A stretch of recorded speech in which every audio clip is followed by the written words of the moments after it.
आज की इस क्लास में जानेंगे समास क्या होता है और समास के जो है प्रकार क्या होते हैं, ठीक। और इसके जितने भी महत्वपूर्ण एग्जाम्पल हैं सभी को देखेंगे। और जितने भी बच्चे हैं, ठीक है, चाहे हाई स्कूल में हो या इंटर में हो, ठीक है, चाहे यूपी बोर्ड से हो या भारत के किसी भी अन्य बोर्ड से पढ़ाई कर रहे हैं, हाई स्कूल में या इंटर में, ठीक है, या किसी भी कंपटीशन एग्ज़ाम की तैयारी कर रहे हैं, सभी के लिए जो है ये बहुत ही इम्पोर्टेंट है। और इसमें जो है एक एक पॉइंट को हम बताएंगे, कोई भी पॉइंट छूटेगा नहीं। अब देखो समास क्या होता है, तो समास का अर्थ है संक्षिप्तीकरण, ठीक है, यानी दो या दो से अधिक शब्दों को मिलाकर एक नया सार्थक और छोटा शब्द बनाना क्या कहलाता है, समास कहलाता है, ठीक है। संक्षिप्तीकरण का मतलब क्या होता है कि दो या दो से अधिक शब्दों को, ठीक है, मिलाकर एक छोटा सा शब्द बना देना क्या कहलाता है, समास कहलाता है। जैसे क्या हो जाएगा, वनवास। अब देखो इसमें क्या हो जाएगा, वन और वास दोनों को मिलाकर क्या बना, वनवास, तो ये क्या हो जाएगा, समास हो जाएगा। अब देखो इसमें जो भी की पॉइंट है या इसके जो भी छोटे छोटे पॉइंट हैं इसको जानेंगे। अब देखो संक्षिप्तीकरण का मतलब क्या होता है या संक्षिप्तीकरण क्या होता है, तो समास का शाब्दिक अर्थ है संक्षेप में कहना या छोटा रूप देना, ठीक है। संक्षिप्तीकरण का अर्थ क्या होता है कि छोटे शब्दों में, ठीक है, किसी वर्ड को बोल देना या लिखना, ठीक है, या उसको एकदम छोटा कर देना, वो संक्षिप्तीकरण कहलाता है।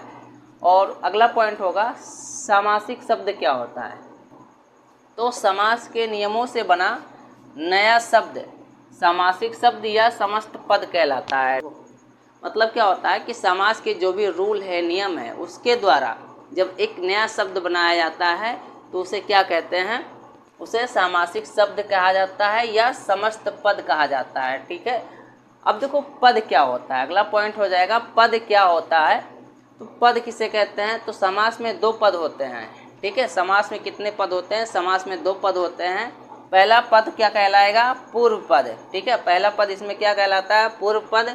और दूसरा पद क्या कहलाता है, उत्तर पद, ठीक है। इसमें दो पद होते हैं, पहला पद जो है पूर्व पद कहलाता है और दूसरा पद क्या कहलाता है, उत्तर पद कहलाता है, ठीक। अब देखो समास विग्रह क्या होता है, अगला पॉइंट होगा समास विग्रह क्या होता है। तो समस्त पद को अलग अलग करके उसके संबंधों को स्पष्ट करना क्या कहलाता है, समास विग्रह कहलाता है, ठीक है। मतलब जो भी समस्त पद होते हैं उसको अलग अलग कर दिया जाता है, ठीक है, और उसके संबंधों को क्लियर कर दिया जाता है कि उन दोनों के बीच क्या संबंध है, क्या रिलेशन है, तो वही क्या कहलाता है, समास विग्रह कहलाता है। जैसे राजा रानी, ठीक है, अब राजा रानी, तो अब इसके बीच क्या संबंध है, तो इसमें क्या हो जाएगा, राजा और रानी, ठीक है। ये इसके छोटे छोटे की पॉइंट होते हैं जो बहुत ही ज़रूरी है जानना। अब देखो समास जो है कितने प्रकार के होते हैं, तो समास जो है 6 प्रकार के होते हैं। इसमें पहला हो जाएगा अव्ययी भाव समास, ठीक है, और दूसरा हो जाएगा तत्पुरुष समास, तीसरा हो जाएगा कर्मधारय समास, चौथा नंबर हो जाएगा बहुव्रीहि समास, और पांचवा हो जाएगा द्वंद्व समास, छठवा हो जाएगा द्विगु समास। ये जो है 6 प्रकार के समास होते हैं। अब देखो द्विगु समास क्या होता है, तो जिस समास में पहला पद, ठीक है, संख्यावाचक हो, अर्थात क्या हो, गिनती बताने वाला हो, ठीक है। जिस समास में पहला पद क्या हो, गिनती बताने वाला हो या नंबर बताने वाला हो, ठीक है, और दोनों पदों के बीच विशेषण या विशेष संबंध हो, ठीक है, दोनों पदों के बीच क्या होना चाहिए, विशेषण और विशेष का संबंध होना चाहिए।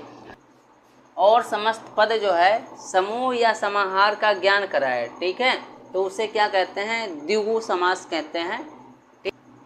अब देखो जैसे उदाहरण के लिए ये हो जाएगा समस्त पद और ये हो जाएगा समस्त विग्रह, ठीक है। देखो जितना एग्जाम्पल इस क्लास में करा रहे हैं, ठीक है, आप उतना आराम से देख कर जाइए, उससे बाहर कोई भी क्वेश्चन नहीं आएगा, ठीक। अब इसमें शताब्दी, शताब्दी मतलब क्या होता है, 100 वर्षों का समूह। त्रिनेत्र मतलब क्या होता है, 3 नेत्रों का समूह। 12 मासा मतलब 12 मासों का समाहार। त्रिलोक माने 3 लोकों का समूह।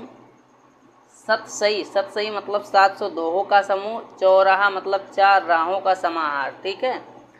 और चौपाया मतलब क्या होता है, 4 पैरों का समूह। चौमासा मतलब 4 मासों का समाहार। अठन्नी मतलब क्या होता है, 8 आनों का समूह।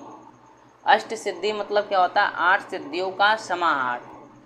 दोपहर मतलब क्या होता है? दो पहरों का समाहार। त्रिफला मतलब क्या होता है? तीन फलों का समूह। चौपाई मतलब क्या होता है? चार पदों का समूह। नवरत्न मतलब नौ रत्नों का समूह। त्रिवेणी मतलब तीन नदियों का समाहार। सप्ताह मतलब 7 दिनों का समूह। ये सप्तऋषि मतलब क्या हो जाएगा? 7 ऋषियों का समूह, ठीक है। और अष्टाध्यायी मतलब क्या होता है? 8 अध्यायों का समूह। त्रिभुवन मतलब 3 लोकों का समूह, ठीक है। ये पद हो जाएंगे और इसका समास विग्रह हो जाएगा ये, ठीक है। पंचवटी मतलब क्या होता है? 5 वृक्षों का समाहार। नवग्रह मतलब 9 ग्रहों का, नवग्रह मतलब क्या होता है? 9 ग्रहों का समाहार। चतुर्वर्ण मतलब 4 वर्णों का समूह। चतुष्पदी मतलब 4 पदों का समाहार, ठीक है। और पंच तत्व मतलब 5 तत्वों का समूह। तिरंगा मतलब क्या होता है? 3 रंगों का समाहार। और पंचतंत्र मतलब क्या होता है? 5 तंत्रों का समाहार। षट्रस मतलब क्या होता है? 6 रसों का समाहार। नवनिधि मतलब क्या होता है? 9 निधियों का समाहार। और पंचानन मतलब 5 सिरों का समाहार। पंचपात्र मतलब 5 पात्रों का समाहार, ठीक है। और सप्तद्वीप मतलब क्या होता है? 7 द्वीपों का समाहार। नवरात्रि मतलब क्या हो जाएगा? 9 रात्रियों का समाहार। और दशावतार मतलब 10 अवतारों का समाहार। पंच पल्लव मतलब 5 पल्लवों का समाहार। अष्टकोण मतलब 8 कोणों का समाहार। त्रिकोण मतलब 3 कोणों का समाहार। और त्रिदेव मतलब क्या होता है? 3 देवों का समूह। सप्त सिंधु मतलब 7 सिंधुओं का समाहार। सप्त सिंधु मतलब 7 सिंधुओं का समूह। अष्टग्रह मतलब 8 ग्रहों का समाहार। त्रिभुज मतलब 3 भुजाओं का समूह। और एक दंत मतलब 1 दांत वाला।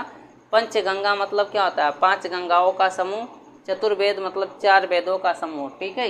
ये सब जो है द्विगु समास के एग्जाम्पल हो जाएंगे, ठीक।